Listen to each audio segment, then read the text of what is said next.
Support Wrestle Talk! Give us a subscribe. Hello and welcome to Wrestle Talk React. I'm Luke Owen, DAD. This is Oliver Davis, and we are going to watch the closing moments of this week's Monday Night Raw because something pretty big happens. Well, the last two episodes you've done this to me with have all been Wyatt Six things. And I can see on screen it's a still image of Rey Mysterio on the top turnbuckle with Dominic Mysterio. Yes. So unless there's been a big feud change, no more Chad Gable. We're going right for the Mysterios. Nope, this is not anything to do with the Mysterio. It is to do with We're the not getting Mysterios. that Wyatt Six Judgment Day feud I want. It is not to do with the Wyatt Six. Though earlier in the night, they did do a backstage segment where Dom and Liv, ahead of their main events, which we'll talk about in a moment, Liv was trying to help Dom stretch. Okay. And so she put his leg over her shoulder, and then she started to sort of really lean into it. So it looked like she was, putting it in. And She was putting in her in him. Oh yeah. Oh wow. And It's a modern relationship. the Judgment Day walked in and saw this happening, and we're like, "Whoa, hey!" Dom had awkward boner because He had a boner. He actually had a boner. They were pointing that out. They're like, Dom's got a boner. Dom's got a boner. And Dom was like, look, I'm trying to sort this out. And Damian Priest said, Dom, it's not that hard. And Carlito said, no, it is though, isn't it? Pointing at his boner. Career best work from Carlito. It was either him or Finn. I hope it was Carlito though, because it feels like it should be a Carlito. He did say well, this is cool. Was there a cushion over the boner? He didn't at do any point? of that stuff. Carlito should have given him an apple. Yeah, and Huck Tui that thing. and then he was like, I'm going to go sort this out. They transitioned from that to the Wyatt Six VHS tape. Oh wow! So it was like, oh, Dom's got a boner. Dom's got a boner. Hard cut to, I've got to deal with my family grief, and we're all sick, and I guess we'll all be sick together. That is quite the emotional gear change. It was a bit of an emotional whiplash, yeah, a bit of a gear shift. But anyway, so our main event of the show was Dominic Mysterio teaming with Liv Morgan to take on Rey Mysterio and Zelina Vega. Because the previous week, Liv had beaten Zelina.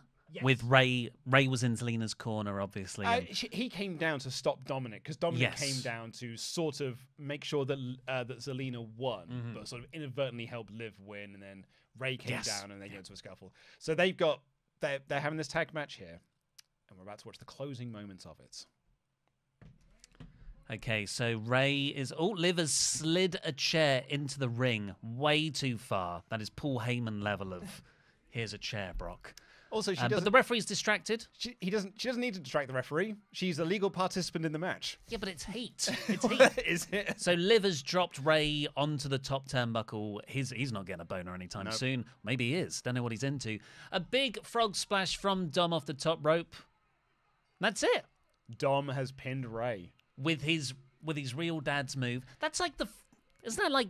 Has he pinned him before? That's the first time he's ever pinned Rey Mysterio. It's the first time he's ever beaten him. And it's because of Liv. It's because of Liv Morgan. And Finn and JD won the tag titles because of Liv. Whoa. I'm not touching you. I'm not touching you. Carlito's got a PlayStation 5. Oh, wow. Oh, my God. So Dom has been pulled onto the ground by Liv. He's thinking about it with that tash. Oh, he's thinking about it. It's very horny. It's just...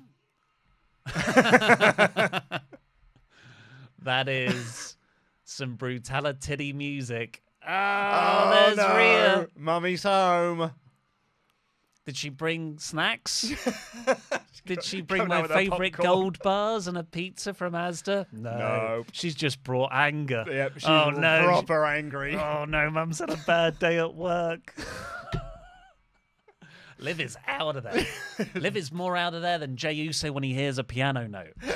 See you, Chad, I'm off. Babyface. She's so pissed So off. Rhea she did look at Liv first, but she's not chased after her through the crowd. She's gotten into the ring. She is yelling at Dom. There's the Raw copyright logo. Dom is looking her in the eyes. Yeah, they're my eyes. Look in my eyes. And hey, offers the hug. It's a hug. No. Oh, she's just shoved him to one side. And that's it. Okay. That is it. So the USA Network feed missed off, I don't know, maybe 20 seconds of it or so. Maybe even less than that, maybe only a handful of seconds, because it cuts just before Dom goes to offer the hug. So I was like, oh, I need to go find what happened. So I went to YouTube and I was like, she just walks away. They missed the Liv Dom kiss spot. They did, about a month ago as well. I think with the SmackDown at Madison Square Garden show with all those broadcast issues too. I think all of WWE's TV partners are just trying to sabotage them before they go to Netflix. Oh, you're going to a streaming service, are you? Well, F you on the way out. Okay, so this is good because Rhea's presumably cleared. She didn't get physical. No, but you would presume. So the Fightful Select report was that WWE were hopeful that she would be back to be on TV for SummerSlam. Not that she would have a match at SummerSlam, but that she would certainly be on TV in the lead up to SummerSlam. WWE have a lot of hope right now. CM Punk, we're hopeful. We're so hopeful we're planning for him to wrestle Drew McIntyre at SummerSlam. They probably know. They're just telling the dirt sheets that they're hopeful. But then they also they were hoping he was cleared weeks ago, but that didn't happen. So I don't know. I mean, Rhea Ripley is back, which is good because I think this is probably, how long has it been? 2-3 months? Well, yeah, it was the Raw after Mania. Yeah. So April, May, June. 3 months. Honestly, in that period of time, you may as well have not taken the title off of her. No. It's not like Liv has been defending it. Yeah, but I mean, we've had 2 champions since then. Because Becky Lynch won it first. Oh, I suppose. I actually forgot that Becky Lynch had it for a bit. But I think they booked it really well. This was not their original plan. If this was Tony Khan, everything would have ground to a halt for 3 months. If this is Tony Khan, they'd have had an interim champion. But then Becky won, but then that was, in hindsight, I think that's a good move because Liv then beats her, gives her more credibility. 100%. And while she's not been having matches, she feels like one of the most focused on things in the company. I said this in my edited review, which will be going up later. I hope, and my theory is, and my positivity around this is, I think this is going to put more of a focus back on the title rather than the person who is holding the title. Because Liv doesn't need to be the world champion for this storyline, but now that Rhea's back, she does need to be the world champion for this storyline.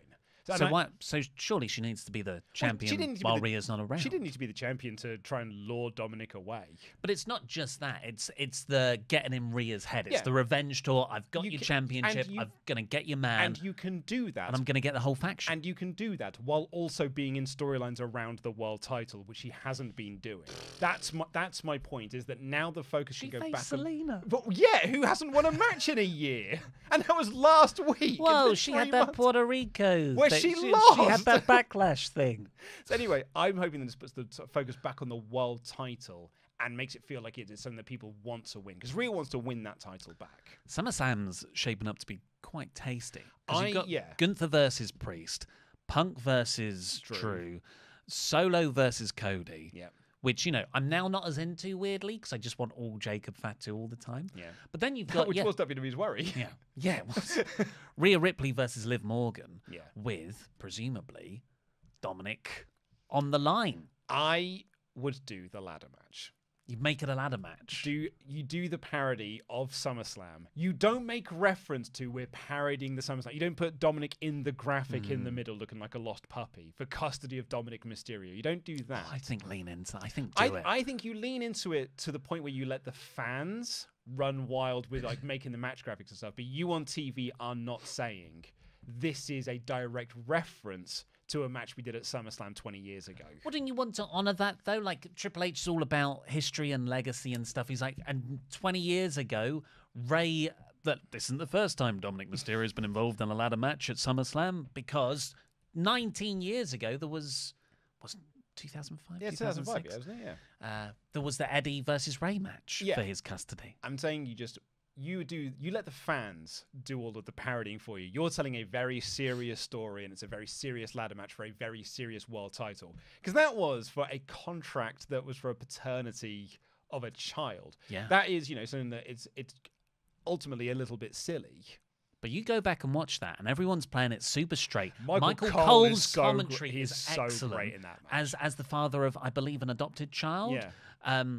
And it's a really emotional, surprisingly engaging. It's a great match. And story that builds up to it, because it's soap opera booking. Oh yeah, that just coincidentally has a wrestling match at the end of it and a world title. Yeah. And I suppose too, a whole faction, because is this just Dominic on the line, or is it all of the Judgment Day? Custody of Judgment Day. Yeah, JD would have a better You would do it, JD, in the face on the graphic. this massive head.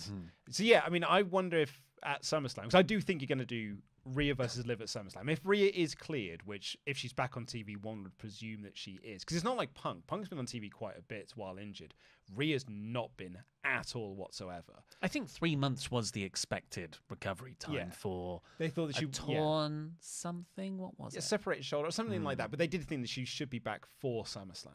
So, it still amazes me that she didn't injure herself off the chair thrown at her head, and it was just getting shoved against the wall. Yeah, it was falling into the wall, unfortunately. But so yeah, do Liv versus Rhea at SummerSlam, and that is where you can do the fraction of the Judgment Day and form a new version of the group led by Liv Morgan. I would say with JD and Finn and Carlito, Priest can go off in his own directions as well, because there's definitely fractions within their group as well. Because he knew that Rhea was coming back. So like, throughout the show, he kept saying, like, he did the same when he was like, he was on the phone being like, "Oh, cool, you close by." And then when Finn and JD asked him, he was like, "Oh yeah, you'll see later." He didn't warn them. Didn't warn them to come back. Didn't warn Dom that she was coming back either. So Priest was the only one that knew. So Priest can go off in his separate directions. I would keep Rhea and Dom together. I think I'd have Liv win.